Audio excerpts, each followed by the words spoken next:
14장 글로벌 금융위기와 단기 모형에 대한 이야기를 우리가 하고 있었습니다. 그래서 지난 시간에 간단하게 몇 가지 어떻게 글로벌 금융위기가 시작이 됐고 그 위기의 어떤 전이 과정에서 어떠한 일이 있었는지 간단하게 제가 설명을 드렸고요. 오늘은 이번 학기 마지막 강의인데 총수요 총공급 모형의 그 금융시장 마찰, Financial Frictions라고 보통 부르는데요. 이런 금융시장 마찰을 어떻게 도입할 수 있는지, 크게 뭐 보다 더 현실적인 금융시장을 모형 안에 이렇게 넣을 수는 있습니다. 뭐 방법은 굉장히 다양하고요. 우리가 뭐 노동시장 실업에 대한 문제도 사실 우리가 지금 보고 있는 총수요 총공급 모형에 이제 포함시킬 수 있고, 뭐 다양하게 우리가 원하는 어떤 그런 시장의 변화를 보고 싶다면 거시경제학에서 그렇다면 이제 우리는 할 수 있는데, 여기에서와 같이 금융시장 마찰을 되게 정교하게 모형에 포함시킬 수 있겠습니다만, 그냥 우리는 단순하게 변수를 하나 추가하는 방식으로 총수요 총공급 모형을 좀 확장을 해서 금융시장 마찰이라고 하는 것이 이제 거시경제에 어떠한 영향을 미칠 수 있는지를 좀 생각해 보겠습니다. 그래서 우리는 이제 단기 모형을 이야기할 때 시장 금리와 정책 금리를 따로 구분하지는 않았습니다. 왜냐하면 중앙은행의 정책 금리가 인상이 되면 상승하면 뭐 여러 단계를 거쳐서 결국은 이제 시장 금리까지 상승하게 되는 일련의 과정들을 큰 무리 없이 우리가 가정할 수 있고요. 물론 이제 그 한국 같은 경우에는 기준금리를 인상하게 되면 콜금리가 따라서 인상이 되고요. 제가 뭐 간단하게 수업 시간에 말씀을 드렸는데, 그 다음에 뭐 CD 금리가 따라서 인상이 되고, 그 다음에 이제 단기 금리들이 이제 순차적으로 인상이 된 다음에, 뭐 우리가 실제로 이제 금융시장에 참여해서 실제로 금융시장에서 관찰하는 그런 다양한 이자율에까지 영향을 미치게 됩니다. 보통 이제 별 문제가 없다면, 거시경제, 경제 전반에 걸쳐서 별다른 문제가 없다면 제가 말씀드린 일련의 과정들을 통해서 순차적으로 금리가 다 영향을 받게 되어 있는데, 경제 내에 어떠한 문제가 생기면 그렇지 않을 수도 있겠죠. 그 다음에 제가 여기 스프레드라고 하는 표현을 사용을 했는데, 이건 뭐 다양한 의미로 쓰입니다. 스프레드는 어떤 금리와 또 다른 어떤 금리 사이의 차이를 의미를 해요. 뭐 내가 보고 싶은 A라고 하는 것의 금리와 B라고 하는 것의 금리 사이의 차이를 보통 스프레드라고 합니다.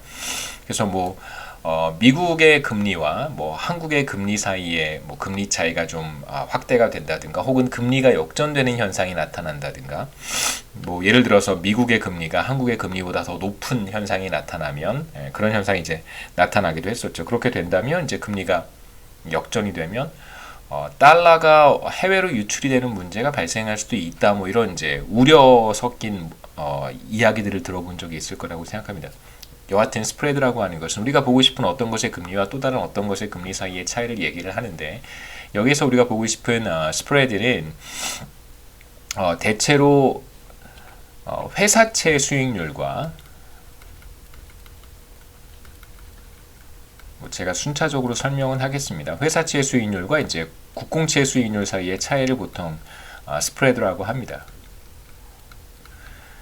국공채는 우리가 이제 어떤 금융자산을 위험한가 위험하지 않은가, 뭐 반드시 두 가지로만 구분을 하는 것은 아닙니다만, 대체로 이제 무위험 자산과 위험 자산으로 보통 구분을 하거든요. 그러니까 리스클리스 에셋과 리스키 에셋으로 구분을 합니다.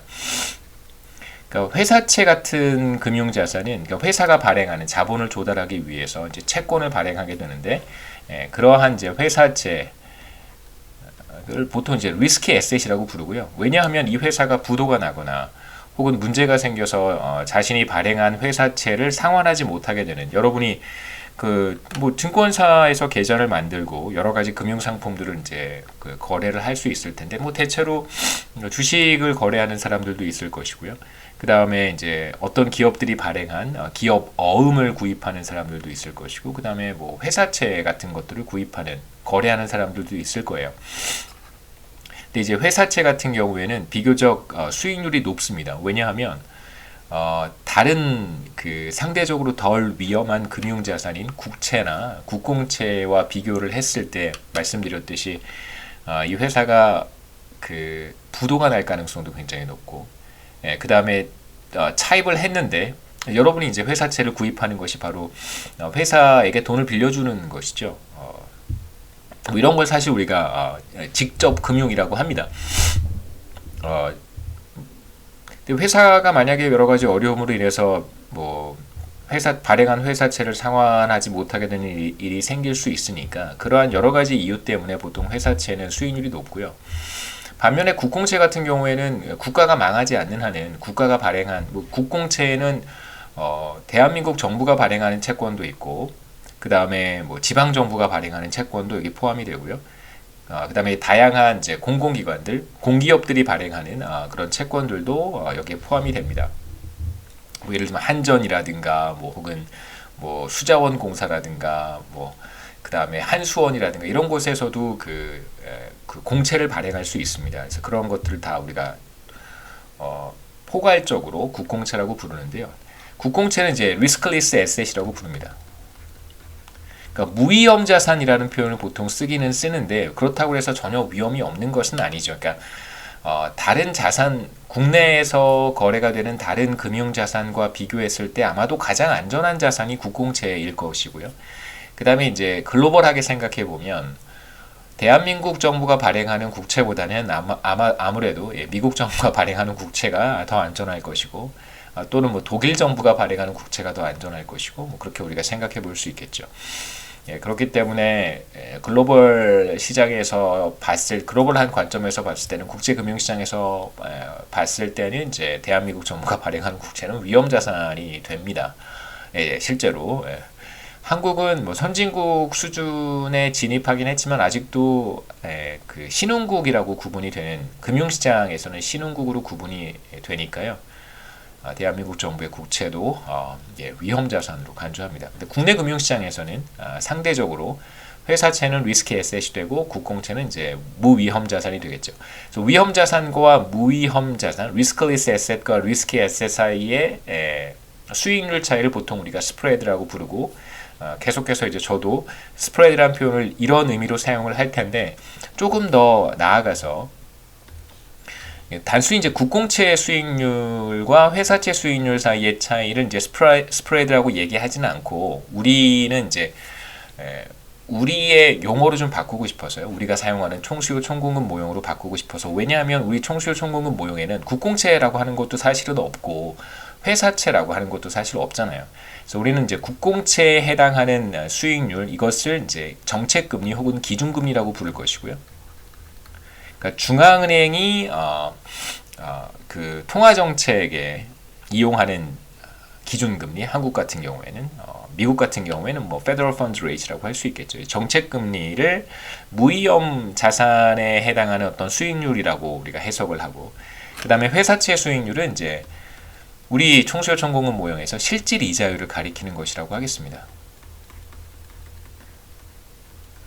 시장에서의 실질 이자율, 그러니까 기업이나 혹은 가게가 얼마만큼을 내가 소비할 것인지, 얼마만큼을 내가 저축할 것인지, 또는 얼마만큼을 투자할 것인지에 대한 의사결정에 직접적으로 영향을 주는 바로 그 실질 이자율입니다.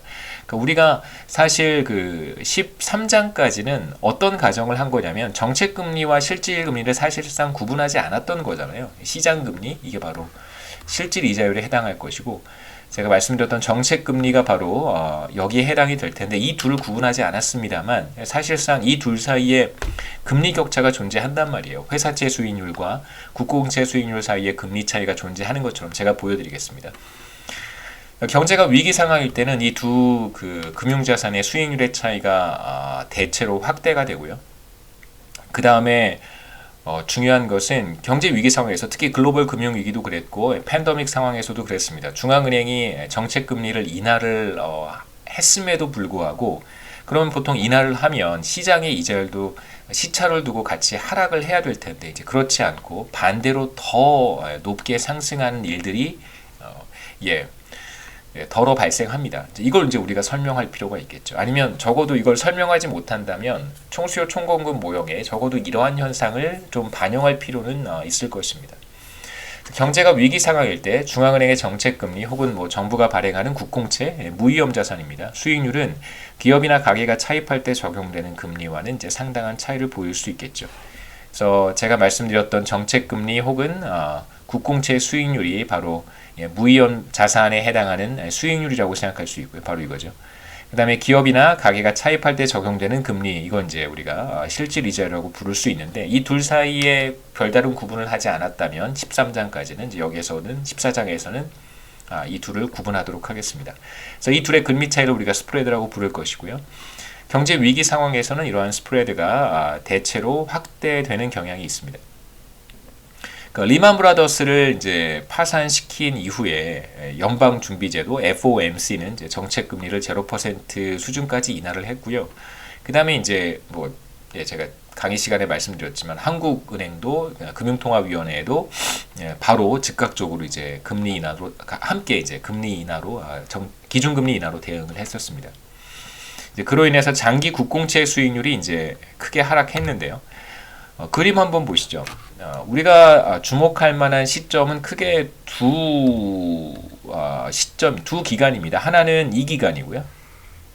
이게 바로 글로벌 금융위기 기간이었고, 또 한 번의 기간은 바로 이 기간입니다. 팬데믹 기간인데, 보시면 대체로 이 둘의 사이 차이가 일정해요. 이 간격이 대체로 일정합니다. 그래서 붉은색은 이제 회사채 수익률이라고 생각하시면 되고, 그래서 BAA니까 신용도가 그래도 좀 괜찮은 중간 이상 되는 그 기업의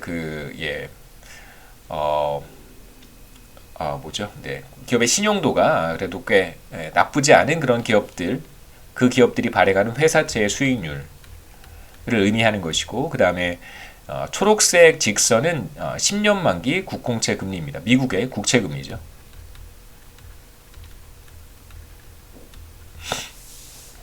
보시면 대체로 이 차이가 이렇게 일정해요. 이 차이는 바로 위험 프리미엄 혹은 스프레드라고 할 수 있겠죠. 리스크 프리미엄이라고 불러도 괜찮습니다. 그러니까 여러분이 돈이 100만 원이 있으면 국공채 상품에 투자를 할 수도 있을 것이고, 혹은 일반 기업들이 신용이 그렇게 나쁘지 않은 일반 회사가 발행하는 회사채에 투자를 할 수도 있을 거예요. 그런데 중요한 것은 이 두 유형의 금융상품의 수익률의 차이는 분명히 있습니다. 말씀드렸듯이 얼마만큼 위험한가에 따라서 수익률이 보통 높겠죠. 왜냐하면 투자를 했다가 못 받을 가능성이 있으니까. 그렇기 때문에 당연히 수익률이 높아야 되는 것입니다. 만약에 그렇지 않다면 그 누구도 수익률이 똑같으면 누가 회사채 수익률에 투자를 하겠어요. 상대적으로 위험한데. 그렇기 때문에 이제 더 높은 수익률을 회사채를 발행하는 기업들이 더 높은 수익률을 이제 약속을 해야 되는 것입니다. 재미있는 현상은 이제 여기에서 나타나죠. 글로벌 금융위기 상황에서 보시면 회사채 수익률은 이렇게 상승을 했고, 반대로 중앙은행이 정책금리를 인하했으니까 미국 국채금리는 이렇게 하락을 했습니다. 국채금리는 하락했는데 반대로 회사채 수익률이 하락하지 않고 반대로 상승한 거예요. 그러면서 이 둘 사이의 차이가 굉장히 크게 확대가 됐습니다. 이렇게 확대가 됐죠. 그래서 밑에 이제 막대 그래프가 이 둘 사이의 스프레드 혹은 리스크 프리미엄을 보여주는 건데요. 그래서 리스크 프리미엄이 여기까지 확대가 된 거죠. 6%포인트까지 확대가 됐습니다. 어마어마한 거죠. 그러니까 국채 수익률은 2%까지 떨어졌는데 회사채 수익률은 8%가 넘은 거예요. 그래서 이 둘의 차이가 이제 6%포인트까지 벌어졌습니다. 또 왜 이런 현상이 나타났을까? 중앙은행은 기본적으로 금리를 인하해서 경기를 부양하고자 하는 의지가 굉장히 강하지만, 제가 지난 시간에도 말씀을 드렸어요. 강의 시간에. 그 부실 채권을 가지고 있는 금융기관들이 너무 많고, 누가 얼마만큼의 부실 채권을 가지고 있는지, 그러니까 도저히 현금화할 수 없는 그런 자산들인 것이죠. 부실 채권이라고 하는 게 대단한 게 아닙니다. 예를 들어서 은행들이 주택담보대출 같은 것을 통해서 이제 여러 사람들에게 혹은 기업이나 가게에게 대출을 해줬는데, 대출을 해간 사람이 만약에 대출금을 상환하지 못한다면 그럼 담보대출이니까 그 사람이 소유한 집을 이제 차압을 할 거예요. 집을 가져가겠죠. 근데 당시에 어떤 문제가 있었냐면 주택 가격이 크게 폭락을 하는 바람에 예를 들어서 뭐 10억짜리 아파트를 구입을 하는데 주택을 구입하는데 이 사람이 이제 9억을 대출을 받았단 말이에요. 이 정도까지 대출을 해줍니다. 90%, 그러니까 자산 가치의 90%까지 미국은 대출을 해주니까.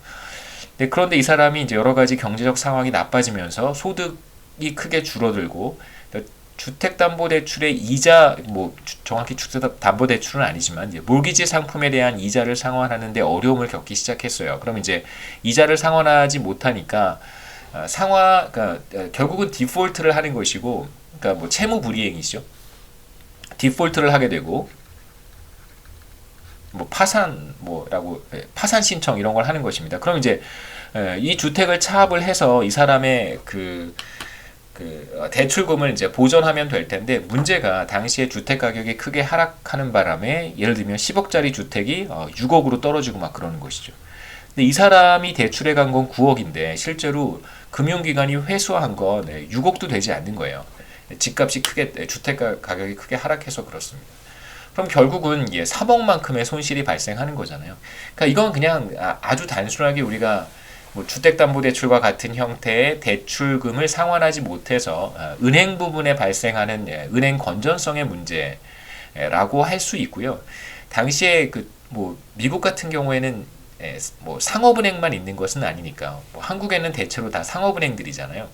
미국에는 뭐 투자은행들도 있고 다양한 형태의 금융기관들이 있는데 이들 금융기관들은 이렇게 단순하게 뭐 주택담보대출 부실채권이 쌓이는 대출해준 것을 다 회수하지 못하는 그런 문제만 있었던 것이 아니라 그들이 가지고 있었던 자산이라고 하는 것 자체가 대체로 다 부실화됐던 것입니다.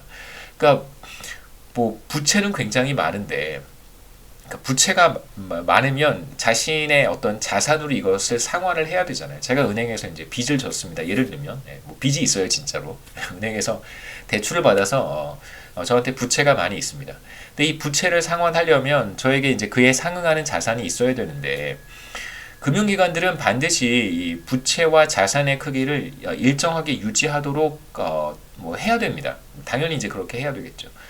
근데 부채는 굉장히 많이 있는데 그만큼의 자산도 처음에는 쌓아놨습니다. 그런데 이제 문제가 발생하기 시작하면 대출해준 자신이 대출해준 뭐 담보대출이라든가 모기지라든가 아니면 자신이 구입한 다양한 형태의 금융 상품들이 결국은 자기의 자산인데요. 결국은 그게 이제 부실화되기 시작하면 자산 가치가 폭락하거나 자신의 자산이 사실상 뭐 거의 아무런 가치가 없어지는 현상이 발생하면 자기 빚을 갚지 못하는 상황이 생기는 것이죠. 그러니까 뭐 이런 것입니다. 뭐 많이들 문제가 되는 게 은행에서 대출을 받아가지고 주식 투자를 하는데 뭐 주식 투자는 뭐 크게 문제가 되진 않겠지만 이제 자기가 보유한 주식의 가치가 크게 하락하면 뭐 빚을 뭐 100만 원 빚을 내서 주식에 투자를 해가지고 나의 주식의 자산 가치가 내가 보유한 주식의 가치가 100만 원이 되지 않으면 그건 뭐 부실화되는 거잖아요. 그러니까 뭐 개인의 입장에서는 그게 뭐 어떻게든 뭐 돈을 벌어서 소득을 마련하면 어느 정도 해결할 수 있는 문제겠지만 모든 금융기관들이 그러한 상태에 처해 있고 서로 얼마만큼의 손실을 보고 있는지 잘 알지 못한다면 그건 사실상 경제 내 심각한 문제가 될 것입니다. 그러니까 이제 어떤 기업이 그 부실화된 정도를 파악하기가 굉장히 어려운 거예요. 그러니까 이제 이러한 그 신용의 위기가 금융기관으로부터 시작해서 이제 광범위하게 확산되기 시작하는 것이죠. 기업 부문에까지 확산이 되고 그래서 기업에게 대출을 해주는 것조차도 서로 꺼리는 결국은 자신들조차도 충분한 자산을 확보하지 못한 상황이 된 거잖아요. 현금을 충분히 확보하고 있지 못한 상황이 되는 것입니다. 서로 대출을 꺼려하기 시작하고요. 저 금융기관이 부실채권을 굉장히 많이 가지고 있을 거라고 생각한다면 또 다른 금융기관들이 그 금융기관에게 대출을 해주려고 하지 않겠죠. 회수할 수 없을 테니까요. 그런 이제 신뢰 위기가 사실 미국 경제를 큰 위기로 몰아넣은 것이죠. 결국은 이제 회사채 수익률도 크게 상승을 하고요. 자금 조달에 어려움을 겪기 시작했다는 것입니다. 기업들도 금융기관 플러스 기업까지. 그 다음에 이제 또 한 번의 위기는 팬데믹 상황인데요. 물론 이제 그 사이에 이 사이에 스프레드를 보시면 대체로 이렇게 일정하죠. 국채 수익률이 올라가면 회사채 수익률도 올라가고, 그 다음에 물론 정확히 같은 방향으로 움직이지는 않습니다만 대체로 이렇게 같은 방향으로 움직이죠. 이렇게 대체로 같은 방향으로 움직입니다. 그러다가 팬데믹 상황에서는 이제 또 반대 방향으로 움직이죠. 보시면 이렇게 회사채 수익률이 상승하고 그 다음에 국채 수익률은 하락하는 이 기간에도 물론 이제 글로벌 금융 위기 기간만큼은 아니었지만 경제 위기가 좀 심각해지면 이 스프레드가 확대가 되는 현상이 나타납니다. 한국도 별반 다르지 않았습니다. 그 글로벌 금융 위기 상황에서 한국도 마찬가지로 붉은색이 바로 회사채 수익률이고 AA여서 이건 비교적 그 신용이 좋은 그 크레딧이 좋은 기업들의 회사채 수익률이라고 보시면 되고 그런 이제 기업들을 모아놓은 그룹 평균 수익률이라고 생각하시면 되고 그다음에 이건 초록색은 3년 만기 국채 수익률입니다. 보시면 글로벌 금융위기 당시에 한국은행이 기준금리를 큰 폭으로 인하를 했습니다. 그랬음에도 불구하고 오히려 회사채 수익률은 반대 방향으로 상승했죠. 그래서 이 경우에도 스프레드가 4%포인트까지 이제 확대가 되었던 거예요. 그러니까 기업들이 자금을 조달하는데 큰 어려움을 겪었다라고 생각하면 됩니다. 그러니까 중앙은행이 금리를 인하해서 시장에 충분한 유동성을 공급하겠다라고 강한 의지를 표명했음에도 불구하고 물론 단기 금리는 떨어지겠지만 기업이 자금 조달을 할 때의 그 어려움은 사실상 없어지지 않았던 것이죠. 그리고 이 그 스프레드가 확대가 됐던 것은 꽤 오랜 시간 동안 지속이 됐어요. 적어도 한 1년 이상 지속이 됐다는 걸 이제 확인해 볼 수 있습니다. 그 다음에 최근 들어서 팬데믹 상황에서도 글로벌 금융위기까지는 아니었지만 스프레드가 좀 확대가 되는 게 보이죠. 그래서 이게 스프레드인데 이렇게 보시면 막대 그래프를 따라서 보시면 최근에 이렇게 팬데믹 상황에서 중앙은행이 기준금리를 인하하고 그래서 국채 수익률이 떨어졌음에도 불구하고 이제 회사채 수익률 소폭 상승해서 스프레드가 확대가 되는 현상이 나타납니다. 제가 뱅크 오브 아메리카 이그젬플을 하나 만들었는데요. 당연히 3% 수익률 약속받고 $100 투자를 했다고 한번 해보죠. 그런데 BOA가 파산할 확률이 0%가 아니에요. 그렇다면 당연히 더 높은 수익률을 요구할 것입니다. 그렇기 때문에 리스크가 점점점 커진다면 그렇다면 당연히 회사채 수익률 같은 것들은 상승하는 것이 일반적인 현상이라고 할 수 있겠죠. 그래서 위험 프리미엄 혹은 제가 스프레드라고 표현하기도 했습니다만 위험 프리미엄이라고 하는 것은 어떤 기업이 투자한 돈을 상환하지 못할 가능성, 그러니까 우리가 투자한 돈이죠. 가계나 혹은 다른 경제 주체들이 투자한 돈, 론이 될 것입니다. 대출이죠, 그렇죠? 상환하지 못할 가능성이 있을 때 이에 대한 대가로 투자자들에게 지급해야 하는 이제 추가적인 돈을 우리가 위험 프리미엄이라고 합니다. 그래서 국제 금융시장에서도 신흥국 같은 한국같이 신흥국에서 발행하는 국채는 대체로 위험 자산으로 간주하기 때문에 미국 국채 수익률과 비교했을 때 대한민국의 국채는 비교적 수익률이 더 높다고 할 수 있고요. 그 수익률의 차이가 위험 프리미엄이 되는 것이죠. 글로벌 국제금융시장에서는 이제 이러한 국가의 프리미엄을 리스크 프리미엄을 CDS 프리미엄이라고 부릅니다. 크레딧 디폴트 스왑이라고 해서요.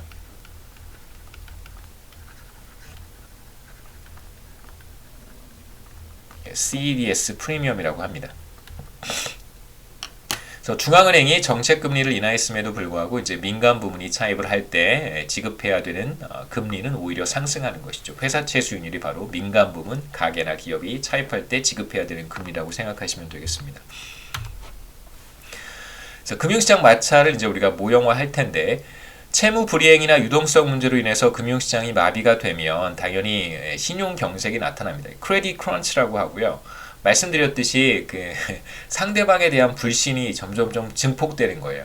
그러니까 그 전까지만 해도 아무런 의심 없이 서로 이제 금융 거래를 했었는데 단기 자금을 빌려주고 혹은 단기 자금을 빌리기도 하고 그런데 어떤 금융기관들이 상당히 많은 부실 채권을 떠안고 있다. 그러니까 그 부실 채권이라고 하는 것은 그 자신이 보유하고 있는 이제 자산을 다 처분을 하더라도 빚을 갚지 못하는 상황에 처해 있다. 이렇게 생각하시면 됩니다. 그러니까 뭐 개인의 입장에서 보면 소득을 얻는 경제 행위를 계속해서 하니까 뭐 크게 개인의 그 사례를 생각해 보는 건 크게 도움이 되지는 않을 것 같고요. 그러니까 은행이라든가 기업 같은 거 생각해 보시면 되겠죠. 은행이 자기의 자산을 다 처분을 해도, 기업이 자기의 자산을 다 처분을 해도 빚을 갚지 못하는 거예요. 그러면 그럴 것 같은 회사가 발행한 회사채를 어떻게 구입할 수 있겠어요? 언제 망할지 모르는 회사인데. 그럼 당연히 그러한 회사의 회사채는 시장에서 거래가 되지 않거나 설령 거래가 된다고 하더라도 그 수익률은 굉장히 높을 거예요. 바로 그러한 현상입니다. 그것이 크레딧 크런치라고 할 수 있겠죠. 어느 순간 그 불신이 쌓이기 시작하면서 그런 이 크레딧 크런치 상황에서는 사실상 신용도가 좋은 기업조차도 자금 조달에 어려움을 겪게 됩니다. 왜냐하면 나는 굉장히 건전한데 나의 자산은 다 처분해도 내가 빚을 다 상환할 수 있음에도 불구하고 다른 금융기관들이나 혹은 다른 뭐 기업들이 나와 이제 금융 거래를 이제 회피하기 시작하는 것이죠. 자금 조달이나 대출이 어려워지고요. 그래서 이자율이 급격히 상승하게 됩니다. 그래서 이러한 일련의 현상을 금융시장 마찰이라고 부르는데요. 우리가 여기서 하려고 하는 간단한 어떤 이제 마디피케이션은 중앙은행의 정책금리와 시장의 이자율을 이제 분리하는 것입니다. 중앙은행의 정책금리, 그 다음에 시장의 실질 이자율 사이에 이제 리스크 프리미엄을 도입하는 건데요. 앞서서는 시장의 실질 이자율이나 중앙은행이 조정하는 정책금리나 같다고 가정을 했었는데 이제 여기에 리스크 프리미엄 P를 추가하는 것입니다. 중앙은행이 이렇게 정책금리를 인하했음에도 불구하고 시장의 리스크 프리미엄이 상승한다면, 그러니까 뭐 크레딧 크런치라든가 신용경색이라든가 혹은 뭐 금융시장의 마찰 이런 것들로 인해서 스프레드가 확대가 될 수 있겠죠. 그림에서 보듯이 중앙은행은 금리를 인하했음에도 불구하고 이렇게 오히려 시장에서 경제 주체들이 인식하는 위험의 정도가 높아지고 누가 얼마만큼의 위험을 어느 정도의 위험을 보유하고 있는지 그 기업의 리스크를 판단하기 어려운 상황에서는 전반적으로 그 회사채 수익률 같은 것들이 상승하기 때문에요. 스프레드가 확대가 됩니다. 이제 그걸 좀 설명하고 싶은 거예요. P가 상승한다면 그러면 중앙은행이 정책금리를 인하했음에도 불구하고 리스크 프리미엄의 상승으로 인해서 시장의 이자율은 상승할 수 있습니다. 이게 하락해야 되는데 그렇지 못하고 리스크 프리미엄의 상승으로 인해서 시장 이자율이 상승할 수도 있겠죠. 글로벌 금융 위기와 같은 경제 상황이 아니었더라면 뭐 일반적인 형태의 뭐 경기 변동 과정이었다면 대체로 위험 프리미엄이 중앙은행의 정책 금리와 반대 방향으로 크게 움직이는 일은 거의 나타나지 않을 텐데 글로벌 금융 위기는 이제 중앙은행의 정책 금리가 변하는 방향과는 정반대로 크게 확대가 됐던 시기이기도 합니다. 그래서 우리가 보고 싶은 것은 경제 위기가 매우 심각하다면 특히나 금융시장 마찰이 꽤 심각하다면 중앙은행이 정책 금리를 인하했음에도 불구하고 오히려 위험 프리미엄 P가 상승할 수도 있겠죠. 그래서 금리 인하를 통해서 경기 침체를 피하는 것이 사실상 불가능해질 수도 있습니다. 그래서 IS 커브와 MP 커브를 이제 이용을 해서 위험 프리미엄이 어떠한 방식으로 중앙은행의 이제 금리 인하 혹은 이제 정책 금리의 조정을 무력화시킬 수 있는지를 제가 간단하게 보여드릴 텐데요. 우선 어떤 상황을 좀 시나리오를 만들고 싶습니다. 우리가 지금 생각하고 싶은 시나리오는 이제 이런 시나리오인데요. 뭐 이렇다고 한번 해보죠. 경제 상황이 주택 가격이 폭락해서 주택 시장이 이제 붕괴가 되는 상황이 발생했습니다. 주택 가격이 크게 하락하면 이제 가계의 자산 가치가 줄어들고 이제 소비가 감소할 수 있겠죠. 물론 이 당시의 위기는 이렇게 시작이 됐던 것은 아니고요. 아주 작은, 비교적 작은, 아주 작은은 아닙니다. 비교적 작은 이제 경제 위기가 왔는데, 작은 리세션에서 시작이 됐는데, 말씀드렸듯이, 사실상 시장에 지나치게 많은 유동성이 공급이 된 것은 아닌가 이런 생각이 있어요. 그러니까 금융기관들이 가게나 기업에게 지나치게 관대하게 대출을 시행한 것입니다. 그러니까 신용팽창이라고 보통 부르죠. 그러니까 신용팽창이라는 말을 들어보셨을 텐데 여기서 신용팽창은 사람들의 어떤 그 신뢰도가 막 좋아진다는 뜻이 아니고요. 신용이라는 말은 이제 크레딧인데 크레딧은 대출이라는 의미도 있습니다. 그래서 크레딧이 좋아, 뭐 나의 크레딧이 굉장히 좋아라고 하면 내가 대출을 받을 수 있는 여력이 많다는 걸 뜻하기 때문에 신용 팽창은 뭐 가게든 기업이든 지나치게 많은 대출을 금융기관으로부터 받았다, 돈을 지나치게 많이 빌렸다 이렇게 생각하시면 됩니다. 이전 시점에서 과도한 신용 팽창이 자그마한 경제 위기를 증폭시킨 것이 아닌가 이렇게 생각을 합니다. 예, 뭐 제가 그렇게 생각하는 게 아니라 대체로 컨센서스가 그렇고요. 그래서 그러한 과정에서 사람들의 소득이 크게 감소하고 부채를 상환하기 어렵게 되자 이제 그 충격이 바로 주택 시장으로 온 것이죠. 부동산 시장으로 이제 그 충격이 크게 전이가 된 것입니다. 그래서 보통 비교적 작은 경제 위기였고, 뭐 경제 위기가 와도 이제 미국은 한국과 좀 다른 그 경제 구조를 가지고 있어서요. 실업률이 뭐 비교적 빠르게 상승합니다. 소득 감소가 나타나는 것이죠. 뭐 실업 상태로 들어가는 사람들이 늘어나기 시작하고, 그럼 뭐 이제 임금이 조정이 된다든가 뭐 다양하게 거시 경제가 이렇게 조정이 되면서 또 새로운 균형으로 경기 변동이 발생하겠지만 또 새로운 균형으로 이렇게 옮겨가야 될 텐데 이 과정에서 부동산이 크게 충격을 받게 되는 것이죠. 주택 가격이 크게 하락한 것입니다. 사실상 폭락 수준이죠. 그러니까 이 과정이 바로 신용이 좋지 못한 사람들에게 우리로 하면 주택담보대출을 시행했기 때문에 그런 거예요. 모기지 상품을 판매한 것이 가장 큰 가장 큰 이유였었습니다. 그러니까 신용이 좋지 못한 사람들은 비교적 소득 감소가 나타날 가능성이 높을 거고요. 작은 경제 위기 상황에서도 그렇게 되니까 결국은 자신이 구입한 주택에 대한 이자를 상환하지 못하게 되고, 그럼 당연히 주택을 이제 은행에 넘겨야 되겠죠. 은행의 소유로 넘어가는 것입니다. 그러면서 이제 은행이 주택을 가지고 있을 이유는 없잖아요. 물론 최근에 제가 얘기 들어보니까 최근 2, 3년 사이에 그 금융기관들이 그렇게 부동산 투자를 많이 했다고 그러더라고요. 예. 뭐 증권사도 그렇고 뭐 부동산 투자를 굉장히 많이 했다고 해요. 그러니까 뭐 민간만 그렇게 한 게 아니라 실제로 기업들도 부동산 투자를 굉장히 많이 했습니다. 그래서 부동산 가격이 왜 그렇게 빠르게 상승했는가, 뭐 여러 가지 이유가 있겠지만 기업들이나 금융기관들도 부동산에 상당히 많은 투자를 했다는 것입니다. 여하튼, 근데 당시에 은행들이 혹은 뭐 금융기관들이 뭐 부동산을 가지고 있을 이유는 없단 말이에요. 그러니까 즉각 처분을 해야 되는 거예요. 유동성이 필요하니까. 그러니까 대출해준 대출금을 회수를 해야 되겠죠. 말씀드렸듯이 9억을 대출을 해줬어요. 근데 이 사람이 9억에 대한 이자 상환에 어려움을 겪어서 소득이 줄어들었으니까요. 어려움을 겪어서 이제 주택을 은행에 넘기는 것입니다. 자신의 주택을.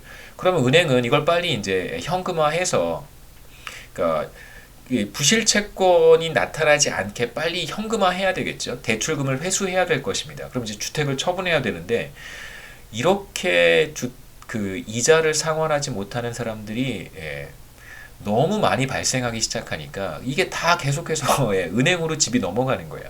그럼 이제 은행은 계속해서 주택시장에다가 집을 판매하겠다고 매물로 내놔야 되겠죠. 그러면서 이제 주택 가격이 굉장히 빠른 속도로 떨어지기 시작합니다. 그게 이제 충격이 증폭되는 일련의 과정이었던 것이죠. 뭐 그 다음에 이제 뭐 MBS라든가 혹은 뭐 Mortgage Backed Security라든가 뭐 이제 그런 이야기들은 이제 거기 동시다발적으로 나타난 문제들이고요. 여하튼 일련의 충격들을 우리가 총수요 충격이라고 부르도록 하겠습니다.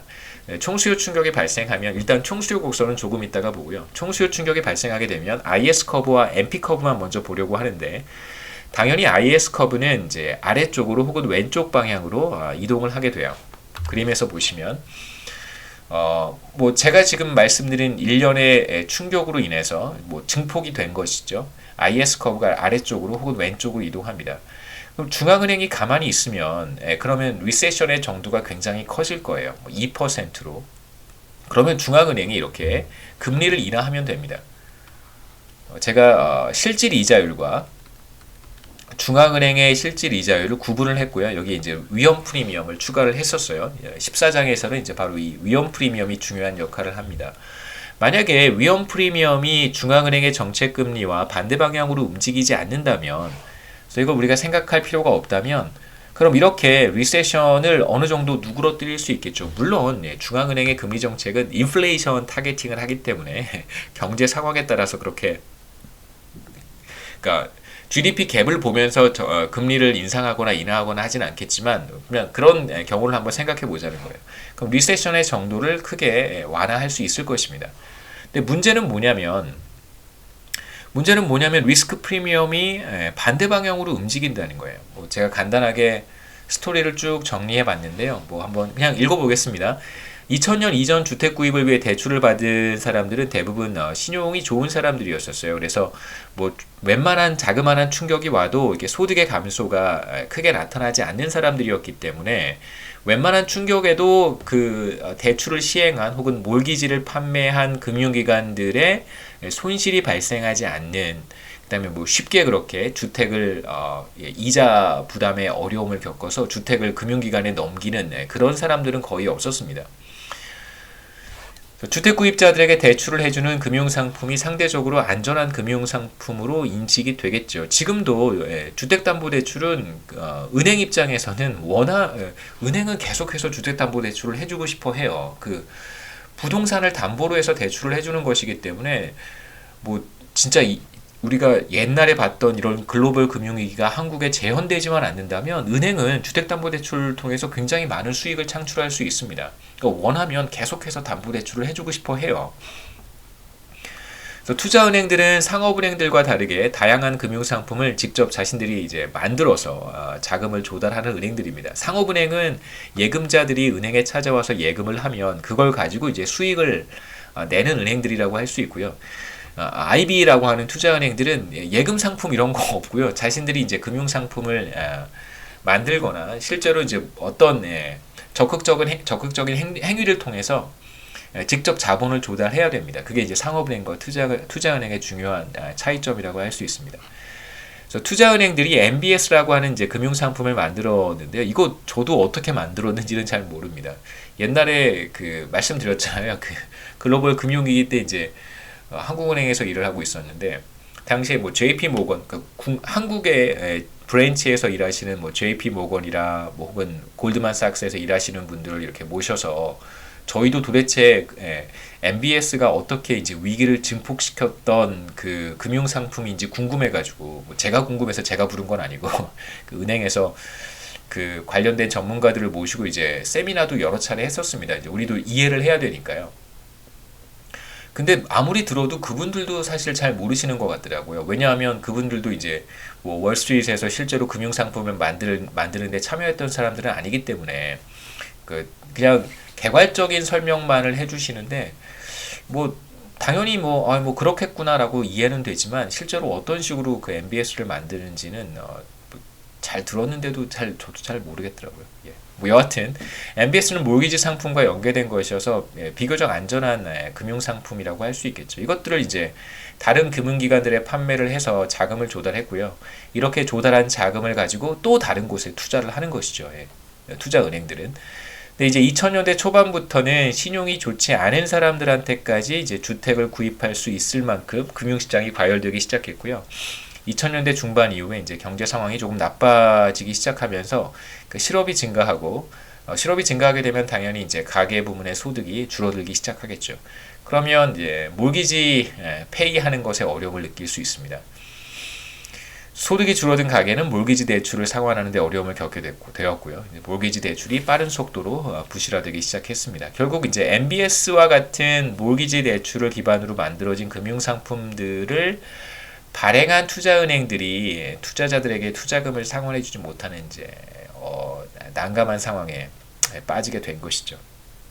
금융상품을 만들었는데 그 금융상품이 빵꾸가 난 거예요. 그걸 이제 팔았단 말이에요. 그럼 이제 그 금융 상품을 사간 사람들에게 이제 투자금을 돌려줘야 되는데 뭐 몰기지가 다 빵꾸가 났으니까요. 뭐 돌려주지 못하는 상황에 처한 것이죠. 과연 이제 누가 이 MBS를 많이 가지고 있는가? 그게 이제 바로 폭탄이라고 할 수 있겠죠. 이 MBS를 가장 많이 가지고 있었던 리만 브라더스부터 시작해서 이제 하나씩 뭐 베어스턴스라고 하는 그 투자은행도 퇴출이 됐었습니다. 그래서 일련의 상황은 위험 프리미엄을 높이는 결과를 이제 초래하게 되었던 것이죠.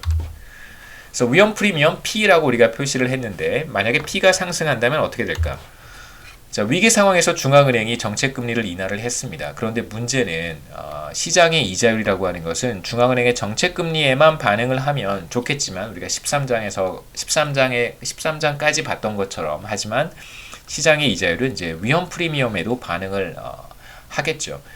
중앙은행이 정책금리를 0%까지 인하할 수 있습니다. 0%까지 실제로 인하를 했음에도 불구하고 반대로 리스크 프리미엄은 계속해서 상승하는 거예요.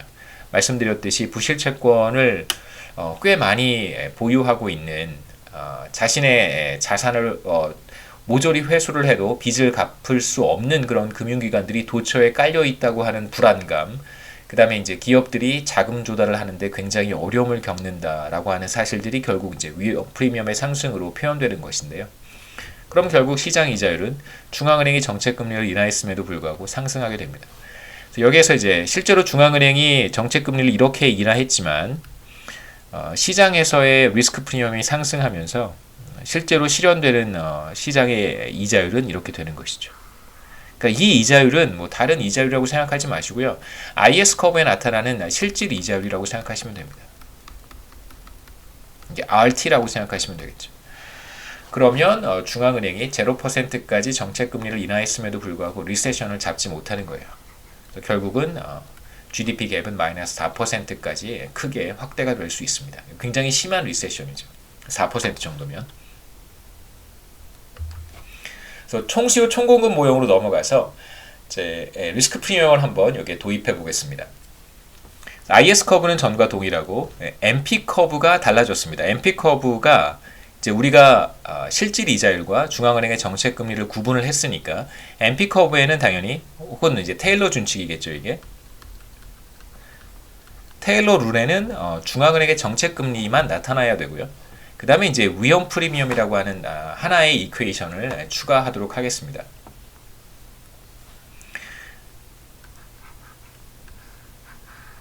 그래서 이 IS 커브와 MP 커브, 그 다음에 위험 프리미엄까지 이 세 개의 곡선을 세 번째 위험 프리미엄 곡선이라고 할 수는 없겠죠. 위험 프리미엄까지 이제 결합을 하면 우리가 조금 다른 형태의 총수요 곡선을 도출할 수 있을 텐데 이렇게 해서 이번엔 앞서서는 이 두 가지만 결합해서 총수요 곡선을 우리가 얻었는데 이번에는 이 세 가지를 결합해서 총수요 곡선을 한번 도출해 보도록 하겠습니다.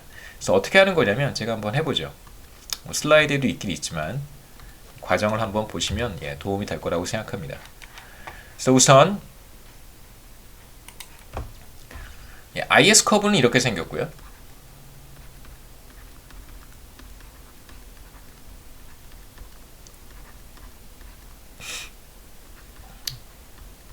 그 다음에 위험 프리미엄은 이렇게 생겼습니다. RT는 중앙은행의 정책금리, CB, 센트럴 뱅크라는 뜻이고요.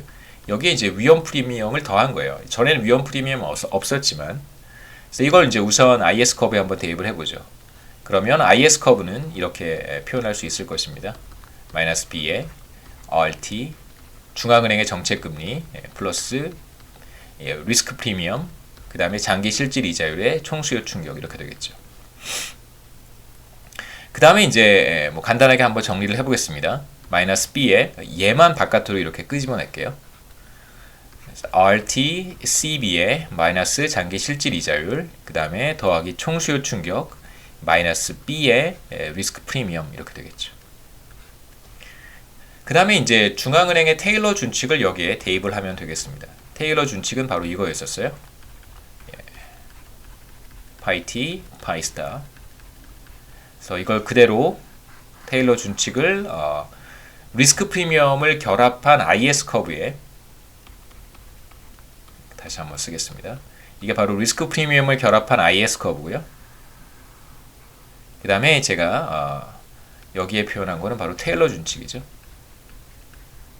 그래서 테일러 룰을 이렇게 대입을 하면 우리가 총수요 곡선을 얻을 수 있습니다. 대입을 하면 GDP 갭은 마이너스 B에 얘를 써주면 되겠죠. phi pi t 마이너스 pi 스타. 우리가 계속해서 봤던 총수요 곡선과 비슷한 형태고, 마지막 부분에 총수요 충격, 그 다음에 리스크 프리미엄 이렇게 나타나겠죠. 그래서 결과적으로는 뭐가 달라졌냐면 사실상 리스크 프리미엄이 들어오면 총수요 충격이 조금 다른 형태로 표현이 됩니다. 그러니까 결국은 리스크 프리미엄이라고 하는 것이 스프레드라고 하는 것이 총수요에 영향을 미치는 이제 하나의 충격이 되는 것이죠. 부정적인 충격이 되는 것입니다. 그러니까 리스크 프리미엄이 확대가 되는 현상은 그러니까 PT가 상승하는 경우가 되겠죠. 그게 바로 총수요 곡선에는 이제 부정적인 충격으로 네거티브 샥으로 작용하는 것입니다. 그래서 엡실론 t가 마이너스 값을 갖게 되거나 혹은 PT가 플러스 값을 갖게 되면 그것은 바로 총수요 곡선의 네거티브 샥으로 작용하게 됩니다. 그래서 이렇게 우리가 한번 리스크 프리미엄을 이해해 볼 수 있겠죠. 그렇죠? 바로 총수요 곡선의 부정적인 충격을 야기하는 요인이 돼요. 그래서 주택시장 붕괴라고 하는 것은 말씀드렸듯이 이제 엡실론에 해당하는 총수요 충격이 될 것이고요. 이제 그로 인해서 금융시장에 상당한 충격이 왔습니다.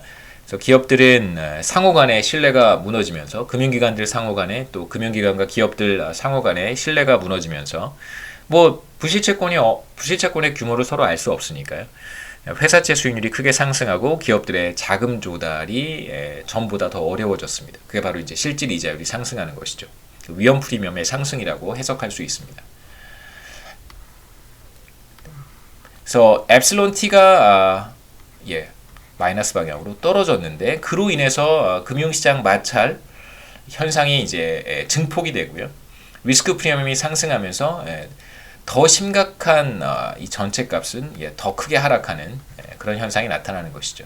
그래서 엄청난 규모의 총수요 충격, 딥 리세션을 우리가 생각할 수 있겠습니다. 그래서 이걸 다 포괄한 것이죠. 엡실론이 0보다 작고 그 다음에 리스크 프리미엄이 0보다 커지면 이건 사실 어마어마한 충격이 될 테니까요. 어마어마한 충격이 발생했다고 생각할 수 있습니다. 총수요 곡선이 이제 왼쪽으로 혹은 아래쪽으로 이동한 것이고요. 결국 이제 일기에 형성되는 균형은 요점이 되겠죠. 물가 상승률은 파이 1 그리고 GDP 갭은 마이너스 값을 갖게 될 거예요. 그러면 이제 2기가 되면 총 공급 곡선이 이동을 하겠죠. 총 공급 곡선은 우리가 계속해서 봤지만 2기의 총 공급 곡선은 이제 앵커가 파이 1이 될 테니까 자 이런 형태. 그래서 총 공급 곡선이 또 아래쪽으로 이동하게 됩니다. 시간이 계속해서 물론 이제 여기에서는 어떤 전제를 제가 염두에 두고 있냐면 총수요 충격이 한 번 발생했는데 그 총수요 충격이 비교적 긴 시간 동안 거시경제에 영향을 미치는 경우 우리가 앞서 13장에서 세 번째 이벤트와 같은 경우라고 생각할 수 있겠습니다. 네거티브 샥이 한 번 왔는데요. 그 다음에 이제 당연히 리스크 프리미엄이 상승하는 충격이 동시에 왔는데 그 충격이 비교적 오랜 시간 동안 4분기에서 8분기가량 오랜 시간 동안 거시경제에 영향을 미치는 경우라고 할 수 있습니다. 총수요 곡선이 이전 수준으로 되돌아가지 못하고 계속 그 자리에 머물러 있게 된다면 그럼 이제 지속적으로 총 공급 곡선은 이렇게 이동을 하겠죠. 계속해서 이동을 해가면서 시간이 좀 흐르면 이 점으로 수렴해 갈 것이라고 얘기할 수 있습니다. 이렇게. 그래서 뭐 결국은 리세션의 정도는 완화되겠지만 계속해서 완화되겠지만 문제는 어디에 있냐면 바로 물가 상승률이 이제 지속적으로 이제 떨어질 거예요. 그러니까 리세션이 심화됐으니까 물가 상승률은 계속해서 하락할 것입니다. 근데 여기에서 심각한 문제가 나타날 수 있는데 물가 상승률이 계속 하락하다 보면 결국은 마이너스 값이 될 수도 있겠죠. 여기 어딘가에 0이 있을 수도 있잖아요. 그렇죠? 여기가 제로, 물론 이제 가로축은 여기에 있긴 하지만 여기 어딘가에 가로축이 있어서 제로일 수도 있습니다. 계속해서 시간이 흘러감에 따라 엄청난 총수요 충격이 발생을 한 것이죠.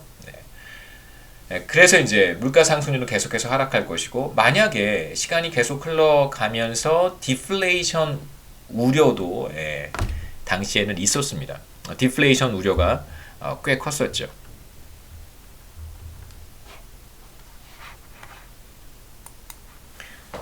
남은 시간은 이제 디플레이션의 어떤 공포에 대한 이야기를 좀 하도록 하겠습니다. 그러니까 디플레이션이 왜 위험할 수 있냐면 실제로 그 다수의 거시경제학자들이 그 미국의 대공황, Great Depression 아시죠? 대공황일 수밖에 없었던 것이 원래는 이제 잘 대응을 했었더라면 뭐랄까요? 대공황까지는 가지 않았을 것이다 이렇게 생각하는 사람들도 있고 사실 저도 이제 좀 비슷한 생각이 IMF 경제 많은 사람들이 좀 그렇게 생각하는 경향이 있기는 해요. 그러니까 IMF 경제 위기 때 우리가 IMF의 권고를 따라서 고금리 정책을 고수를 했었는데 그 고금리 정책이 좋은 정책은 아니고 사실상 실패한 정책이다 이렇게 이제 평가하는 부분도 있습니다. 그러니까 뭐 그건 또 그 얘기고요. 여하튼 대공황이 될 수밖에 없었던 것이 바로 이제 디플레이션을 해결하지 못했기 때문이다라고 이제 주장을 하는 견해도 있고 꽤 설득력이 있는 그런 주장이기도 합니다. 만약에 당시에 디플레이션을 피할 수 있었다면 그 물가가 하락하는 상황이죠. 피할 수 있었다면 이제 공황까지는 가지 않았을 것이다. 이렇게 이제 생각을 하는 것이죠. 그러니까 왜 디플레이션이 문제가 될까요?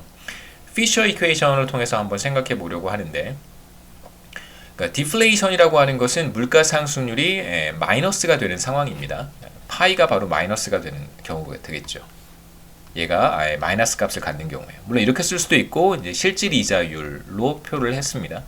실질 이자율은 이제 명목 이자율 마이너스 물가 상승률이라고 한번 해보죠. 기대 인플레이션을 사용하지 않고 그냥 실제 인플레이션을 사용을 했습니다. 물가가 하락하는 상황이 디플레이션인데 명목 이자율이 일정할 때 디플레이션이 발생하게 되면 어떻게 될지 생각해 보시죠. 명목 이자율이 예를 들어서 2%로 일정한데 물가 상승률이 마이너스가 된다면 그러면 실질 이자율은 2%보다 더 높아지는 거예요.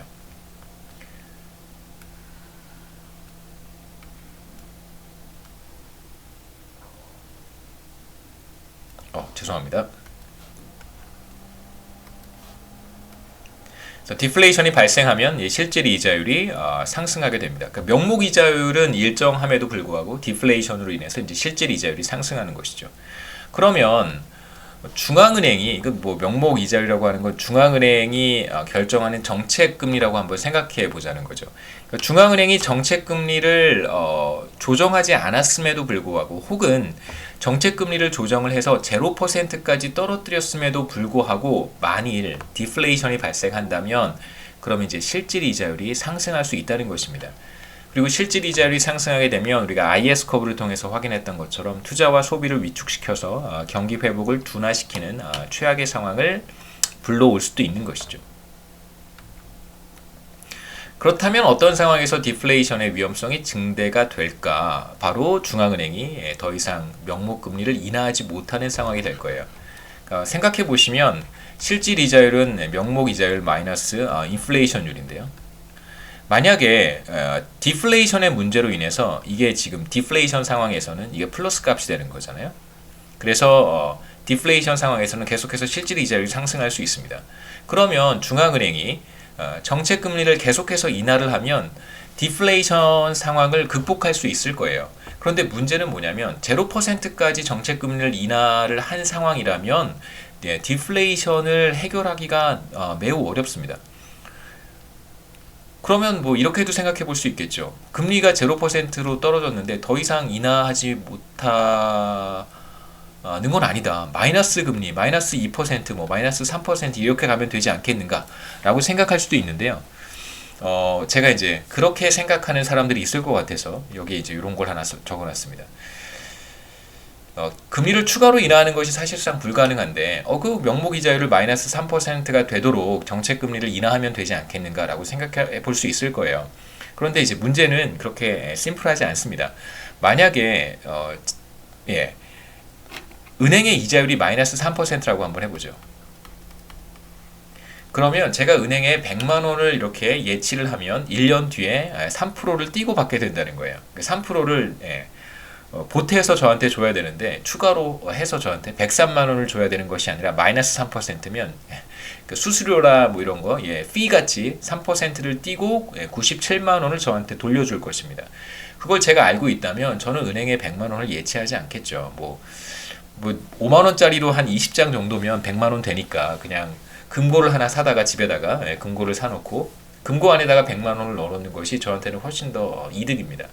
그러니까 현실적으로 만약에 중앙은행이 마이너스 금리를 선택을 해서 시장의 명목 이자율이 마이너스 3%, 4%가 된다고 하더라도 실제로 이게 뭐랄까요? 영향력이 없겠죠. 뭐 누가 은행에다가 수수료를 계속해서 내면서 마이너스 3%의 이자를 오히려 부담하려고 할까? 사실상 뭐 명목 이자율은 0%나 마찬가지일 것입니다. 디플레이션의 심각한 문제는 바로 이제 중앙은행이 정책 금리를 더 이상 인하하지 못하는 상황에 처했을 때라고 할 수 있겠죠. 명목 이자율이 0%라고 한번 해보죠. 그래서 i는 제로라고 했습니다. it가 제로여서 여기 제가 따로 쓰진 않았고요. 그래서 피셔 이퀘이션에서는 이제 실질 이자율이 바로 마이너스의 인플레이션율이 될 텐데 만일 디플레이션이 발생한다면 그러면 실질 이자율은 이제 0보다 커지고요. 여기에서는 이제 2%가 되겠죠. 예컨대 장기 실질 이자율은 1%라고 한번 해보죠. R 반은 1%입니다. 그런데 꽤 심한 디플레이션으로 인해서 마이너스 2%에 해당하는 디플레이션으로 인해서 T 시점의 실질 이자율이 장기 실질 이자율보다 더 높아진 거예요. 그래서 마이너스에 마이너스 2%니까요. 디플레이션. 그러면 T 시점의 실질 이자율은 장기 실질 이자율보다 높아지고 그러면 우리가 IS 커브를 통해서 오랫동안 얘기해 왔듯이 투자 당연히 줄어들겠죠. 뭐 우리는 이제 소비가 이자율에 반응하지는 않는다고 얘기를 했으니까 따로 얘기는 하진 않겠습니다만 현실에서는 이제 가계의 소비도 위축이 됩니다. 디플레이션이 발생하는 경우에는 이제 통상적인 통화 정책으로는 이제 경기를 부양하기가 어렵겠죠. 명목 금리를 인하하는 데에는 이제 한계가 있기 때문에 그렇습니다. 그래서 꽤 오랜 시간 동안 글로벌 금융 위기 이후에 거시경제학자들은 이제 zero lower bound라고 해서요.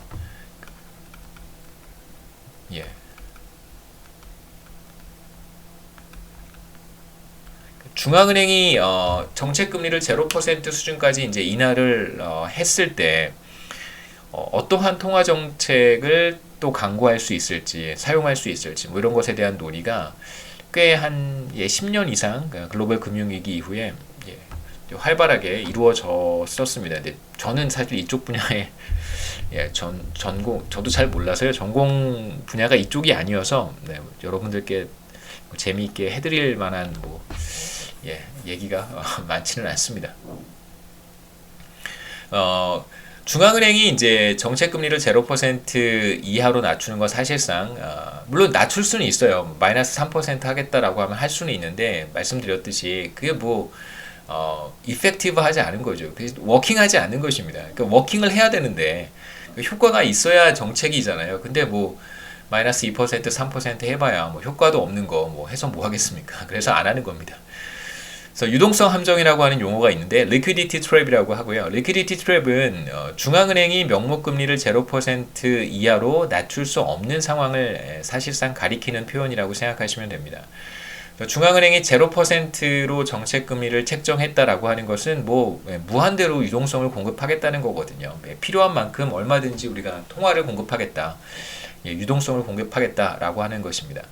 그럼에도 불구하고 이제 디플레이션이 사실상 매우 심각하다면 실질 이자율이 장기 실질 이자율보다 높은 상황이 나타나는 것이잖아요. 우리가 조금 전에 얘기했듯이 RT가 장기 실질 이자율보다 높아지는 현상이 나타나서 기업의 투자가 위축이 되고 가계의 소비가 위축이 되어서 사실상 유동성에 대한 욕구가 수요가 그렇게 크지 않다고 할 수 있겠죠. 그러니까 이게 이자율이 장기 실질 이자율보다 낮아야 어떤 유동성에 대한 수요가 확장이 되고 늘어날 텐데 지금 그렇지 못한 상황이라고 생각할 수 있습니다. 그러니까 중앙은행은 무제한으로 유동성을 공급하겠다, 통화를 공급하겠다라고 이제 사실상 공언을 한 거예요. 0%는 정책금리 0%는. 네, 하지만 디플레이션 상황이 발생하게 되면 뭐 유동성을 필요로 하는 사람들, 필요로 하는 기업들이 그만큼의 유동성을 수요하지 않기 때문에 사실상 뭐 시중은행에서 통화가 더 이상 밖으로 가계나 기업으로 빠져나가지 못하는 묶이는 현상이 나타나겠죠. 그게 바로 리퀴디티 트랩입니다. 중앙은행이 더 이상 금리를 낮추는 것이 불가능할 때, 뭐 지난 이제 수년 동안 중앙은행이 사용했던 통화 정책인데요. 이례적인 통화 정책, unconventional monetary policy를 이제 사용을 했고요. 뭐 제가 다음 슬라이드에서 그게 뭔지는 설명을 추가로 하겠습니다. 다양한 형태의 이제 재정 정책도 함께 이제 병행을 해야 된다라고 하는 주장들이 지난 10여 년 동안 꾸준히 제기가 되었습니다. 생각해 볼 수 있는 몇 가지 대안 중에 하나는 중앙은행이 직접 부실 채권을 매입하는 방식으로 시중에 유동성을 공급하는 것이죠. 그러니까 MBS를 가지고 있으면 그거 이제 부실 채권이잖아요. MBS는 여러분이 가끔 이제 그런 뭐 뉴스를 접하실 때가 있을 겁니다. 예를 최근에 이제 뭐 루나 테라 이런 가상자산 같은 경우도 생각해 볼 수 있는데요. 물론 이제 가상자산의 가치가 뭐 거의 제로로 떨어져서 결국은 뭐 여러분 이제 뭐 전자지갑에 코인이 있다면 그 코인의 시장 가치가 그대로 나오니까 사실 뭐 뭐 적절한 예가 될지는 잘 모르겠습니다만 그러니까 이런 상황인 거예요. 여러분이 어떤 코인을 100만 원에 구입을 했습니다. 구입할 때 가격이 100만 원이에요. 그럼 이제 여러분은 여러분의 코인 가치를 100만 원이라고 적어 놓는 것입니다. 근데 실제로 이렇게 계속해서 스마트폰이나 뭐 이렇게 뭐 컴퓨터를 통해서 확인해 보시면 코인이나 뭐 혹은 이와 유사한 금융 상품의 가격은 계속해서 변하고 그 가격을 계속해서 내가 이제 모니터링 할 수 있으니까 나의 자산 가치가 100만 원이었다는 걸 이제 아는 사람들이 잊어버리겠지만 문제는 바로 그거예요. 그러니까 내가 100만 원에 산 것이 결국은 그게 만약에 10원이 된다면 그건 다 부실 채권이 되는 것이죠. 그러니까 부실 자산이 되는 것이죠. 뭐 채권이라고 말할 수는 없고 내가 그냥 금융 상품에 투자한 것이니까 그런 상황이라고 보시면 됩니다. 그러니까 어떤 금융 상품에 내가 투자를 했는데 100만 원짜리 금융 상품에 투자를 했는데 며칠이 지나고 봤더니 그게 10원이 되어 있는 것이죠. 그러면 사실상 이걸 다 처분을 해도 내가 빚을 갚지 못하는 상황이 나타날 수 있겠죠. 그럼 어떻게 할 수 있을까요? 중앙은행이 여러분의 100만 원짜리 가상 자산을 뭐 얼마에 사주는 거예요. 그러니까 뭐 10원에 사주진 않겠죠. 그건 사실상 말도 안 되는 거고 꽤 높은 가격에 여러분이 큰 손실을 본 그 코인을 대신 사주는 것입니다. 중앙은행이 그걸 이제 매입을 하고 가져가는 것이죠. 그 코인을 가져가고 대신에 이제 저한테 일정한 가치를 매겨서 몇천 원, 뭐 몇만 원 이 정도의 가격을 매겨서 이제 저한테 현금을 꽂아주고 저는 이제 중앙은행에게 이제 코인을 넘겨주는 것이죠. 그러한 거래, 중앙은행이 부실 채권을 매입하는 방식으로 이제 시중에 유동성을 공급하는 것입니다. 다음에 이제 다양한 재정 정책도 총수요를 충분히 확장시킬 수 있겠죠. 마지막 부분은 이제 테일러 준칙에 대한 이야기고 그 다음에 이어서 unconventional monetary policy에 대한 이야기를 좀 하려고 하는데요. 우리가 테일러 준칙에 대한 이야기를 할 때, 머니터리 팔러시 얘기를 할 때 이게 진짜 테일러 준칙이다 이런 제가 말씀을 드린 적이 있습니다. 사실 우리가 사용한 테일러 준칙은 여기까지잖아요. 여기까지만 사용을 했고, 그래서 물가 상승률, 인플레이션에만 대응하는 것으로 우리는 가정을 했었습니다. 하지만 이제 중앙은행은 실제로 경기에도 대응을 하니까, 그래서 만약에 테일러 준칙이 이런 형태라면 얘기가 어떻게 달라질까? 총수요, 총공급, 총수요 곡선이겠죠. 총수요 곡선은 어떻게 달라질까? 이런 것도 한번 생각해 보시면 재미있을 것 같습니다. 뭐 제가 시간 관계상 해보지는 못할 것 같은데 한번 해볼까요? 만약에 우리가 일반적인 형태의 테일러 준칙을 가정한다면 총수요 곡선은 어떻게 달라질지 제가 한번 해보겠습니다. 뭐 간단하니까 제가 한번 해보죠. IS 커브는 달라지지 않고요. 제가 머니터리 팔러시만 좀 다르게 써서 총수요 곡선을 한번 도출해 보겠습니다. 여러분들은 총수요 곡선이 달라지면 뭐 또 어떻게 여러 가지 이야기들을 우리가 할 수 있을 텐데 그게 또 어떻게 달라지는지 한번 생각해 보시죠. 기말 시험 준비하시는데 도움이 될 것 같습니다. 테일러 준칙을 이렇게 썼습니다. RT, Rbar. 그 다음에 이제 인플레이션에 대응하는 부분이 있고요. pi t 마이너스 pi 스타. 그 다음에 GDP 갭에 대응하는 부분도 있습니다. Y의 GDP 갭. 만약에 이렇게 생겼다면 사실 이제 우리는 얘가 0이라고 가정한 것이죠. 그래서 GDP 갭에는 중앙은행이 반응하지 않는다라고 이제 전제를 했었습니다. 근데 만약에 이게 0이 아니라면 한번 계산해 보도록 하겠습니다. 먼저 RT-R 바라고 다시 써보면 그러면 인플레이션에 대응하는 부분이 하나 있고 GDP 갭에 대응하는 부분이 하나 있겠죠. 그 다음에 이제 이걸 그대로 이렇게 IS 커브에 얘가 IS 커브입니다. IS 커브에 대입하면 파란색으로 써보죠. IS 커브는 이렇게 됩니다. 마이너스 B의 이자율 대신에 이제 이걸 쓰는 것이죠. 물가 상승률에 대응하는 부분이 하나 있고 그 다음에 GDP 갭에 대응하는 부분이 하나 있겠죠. 이렇게 그 다음에 총수요 충격 쓰면 됩니다. 그러면 뭐 계산 한 번만 더 하면 될 테니까요.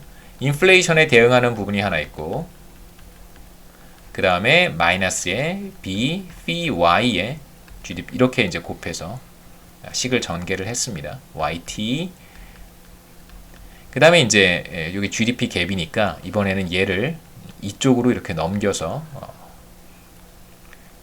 YT hat 더하기 B, phi, Y의 GDP 갭 이렇게 쓰면 되겠죠.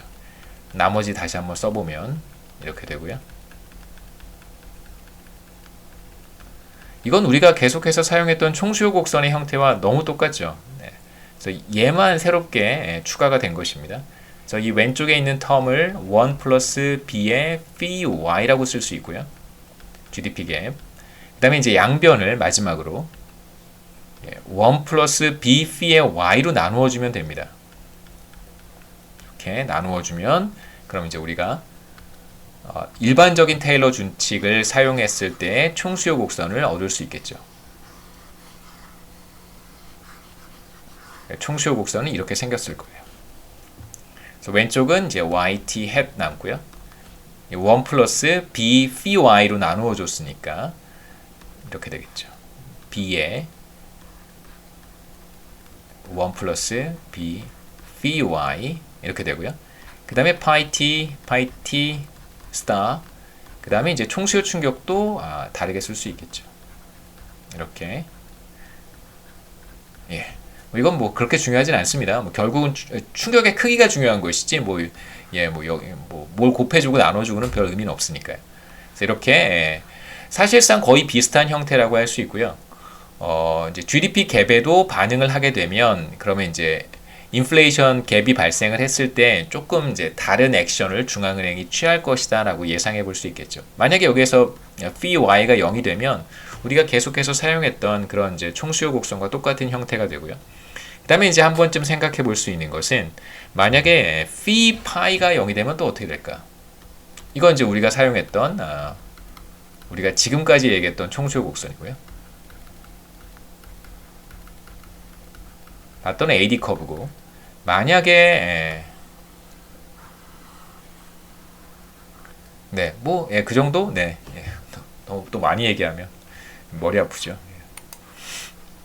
저 테일러 준칙에 대한 이야기인데 뭐 이건 그냥 한번 보셨으면 좋겠고요. 뭐 제가 식을 도출하는 건 했으니까 여러분들도 테일러 준칙을 사용했을 때 총수요 곡선의 변화 이런 거 한번 조금 눈여겨 보셨으면 좋겠습니다. 어떻게 이용할 수 있는지. 그래서 총수요 곡선이 지금 이렇게 생겼을 때, 그렇죠? 이렇게 생겼을 때 우리가 뭐 경기 변동에 대한 이야기, 13장에서 했던 이벤트 1, 2, 3 같은 것들을 뭐 다시 한번 달라진 총수요 곡선을 가지고도 해볼 수 있을 거라고 생각합니다. 그 다음에 마지막으로 이제 금융위기에 따른 정책 대응, 이제 unconventional monetary policy를 수행을 했었다라고 이제 말씀을 드렸었는데요.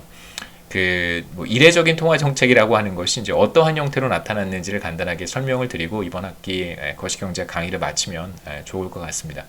이제 중앙은행은 디플레이션을 막고 금융기관들의 유동성을 공급하기 위해서 이제 통화 공급량을 늘렸습니다.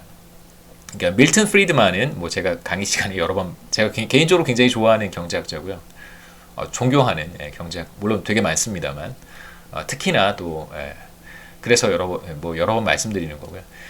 대공황 당시에 이제 중앙은행이 오히려 그러니까 확장적인 통화 정책을 시행했어야 되는데 정반대로 긴축적인 통화 정책을 시행을 했기 때문에 디플레이션이 발생을 한 것이고 결국은 리세션으로 끝날 수 있었던 경제 위기가 디프레션으로 더 심화되었다라는 이제 이야기를 한 적이 있습니다. 그래서 당시에 이제 글로벌 금융 위기 10여 년 전에 벤 버냉키라고 하는 경제학자가 프린스턴 대학교의 경제학자였었을 거예요. 교수가 이제 우리로 하면 한국은행 총재, 중앙은행의 의장을 맡게 되면서 그 과거 그러니까 그레이트 디프레션을 굉장히 잘 이해하고 있었던 이제 당시의 거시경제 학자였었고요.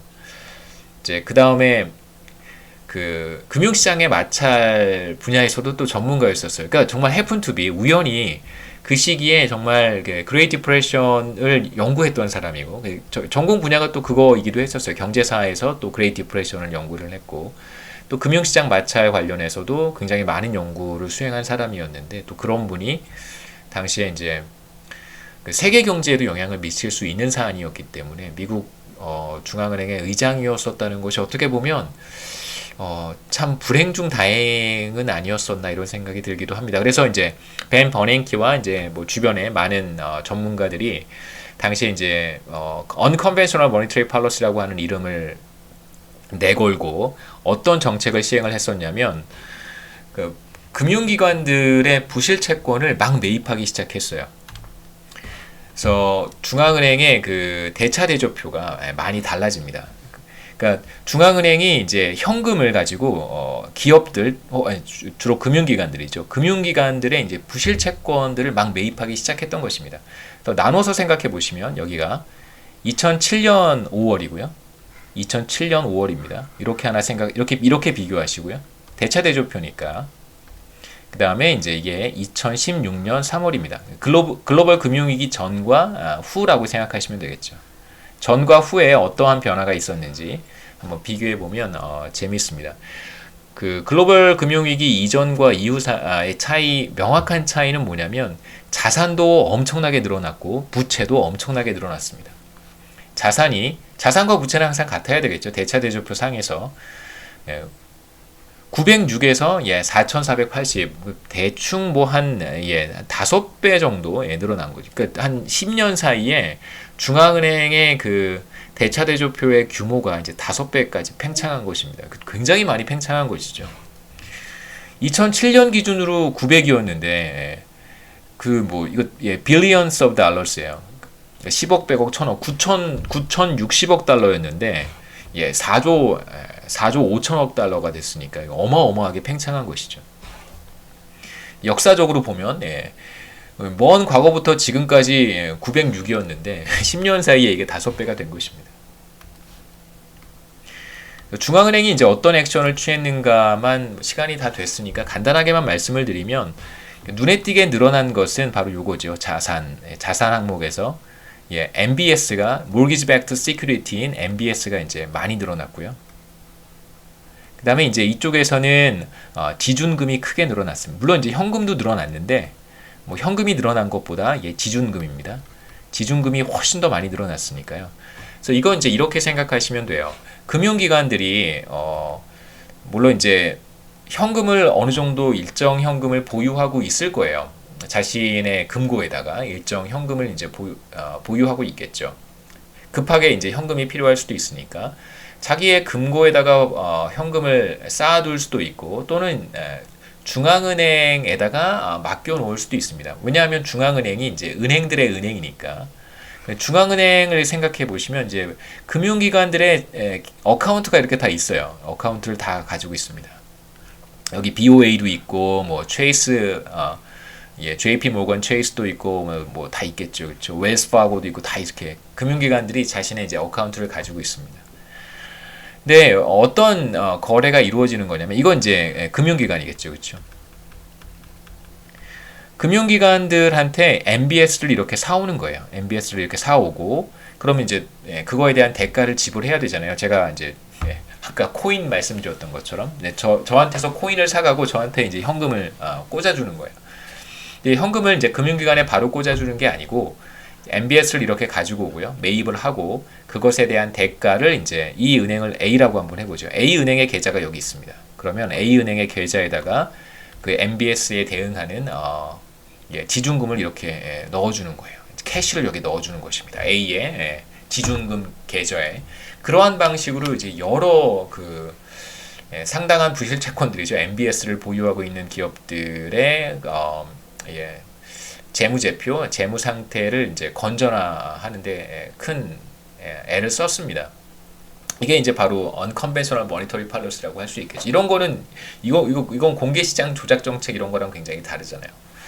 시간이 초과되었기 때문에 여기까지 남은 이야기들은 이렇게 좀 너무 간략하게만 제가 적어놔서 읽어보셔도 크게 이해하는데 그렇게 쉽지는 않을 것 같습니다만 간략하게 이제 unconventional monetary policy 정도 이해하셨을 거라고 생각하고 한 학기 동안 이제 거시경제학 수강 해주셔서 감사드리고 기말 시험은 대체로 중간 시험과 비슷할 것 같습니다. 그러니까 유형이요 비슷할 것 같고 지금 제 개인적인 생각으로는 푸는 문제가 조금 더 많지 않을까 하는 게 제 생각이긴 합니다. 네. 아직 문제를 만든 것은 아니어서요. 잘 준비하셔서 기말 시험도 잘 보시고 그다음에 건강하게 또 여름방학도 다른 과목도 시험 보셔야 되겠지만 다른 과목 시험 잘 보시고 건강하게 여름방학 잘 보내시기 바랍니다.